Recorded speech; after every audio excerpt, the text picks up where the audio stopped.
We are off to the Alps in the first of 3 crucial stages in deciding once and for all this year's Tour de France. As you can see, we go up the Col d'Izoard, we go up the Col du Galibier, 2 ore category climbs taking us over 2,300 metres before the descent into Valois. We are underway, and look how pacey it is from the very beginning. It had to be full acceleration from the Commissaire's cars, apart from anything else. A big group getting 40 seconds and expect that gap to rise considerably now. We know that Van Baarle's there, Ricciese, Bardet, Cherel, Frank, Nassen, Caruso and company. The best placed rider in the overall general classification is again Nairo Quintana. 32 minutes for the peloton, so the gap grew by 3.5 minutes there.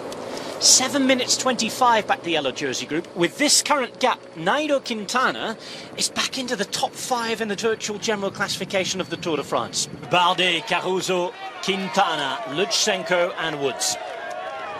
Yates and Powell's the last to be spat out, and look at Lutsenko go here as Quintana now goes. Nairo Quintana takes off in the Alps. We've been waiting for this for a long time. Nairo Quintana goes and nobody can follow. Bardet 31 seconds behind with Lutsenko chasing Nairo Quintana. The 29-year-old from Combitán, the Boyacá region of Colombia. Disappointing yet again in the general classification stakes, but as it stands he's up into the top 10 today and he's riding to a stage win unless these two can react. We do see Egan Bernal attack. Now then, the party starts. Egan Bernal at the front. Takes off from Dylan van Baarle, and only Alejandro Valverde's on his wheel right now.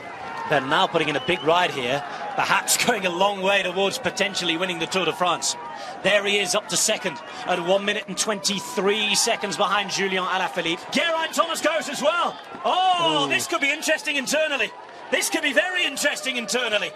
Geraint Thomas goes. The second place has already gone on GC for him. His teammate has gone into it, and Ineos suddenly looking strong. Geraint Thomas on the march, but Thibaut Pinot goes, and that is it. The yellow jersey's cracking. That is it. Julien Alaphilippe is in real trouble now, and he could even lose the jersey. Julien Alaphilippe, they distanced him. It looked as though he might be able to go into a huge crisis at the top. He was having to make those little extra accelerations every single hairpin. He looked out of it. He looked out of gas.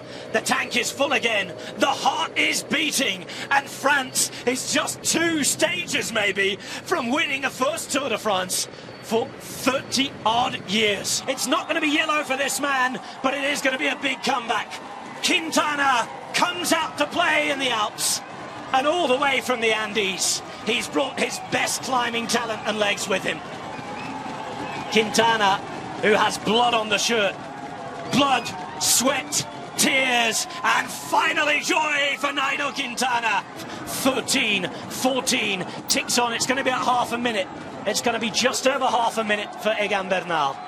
Julien Alaphilippe has saved the day. He looks unmovable at the top of the Tour de France. It's a first for Nairo Quintana in this race and a third in the Colombian's career. Romain Bardet dug deep to find his invite to the French party. Didn't quite get there, but some solace in second. And look at that, Egan Bernal finished the day in 8th. So that has given us a change at the top of the GC. Julien Alaphilippe bravely battled to defend the yellow jersey. He has had 5 seconds shaved off his lead, and it is Egan Bernal now who awaits over his shoulder. Nairo Quintana, después de días difíciles. Nairo Quintana, after some very tough days on this tour, what does this victory represent for you? Well, it's sort of a demonstration of how hard we've worked. We've done a good job throughout this tour, but now we actually have the result.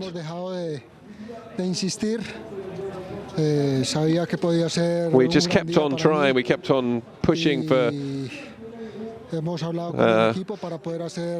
turned into a really good day for me. We've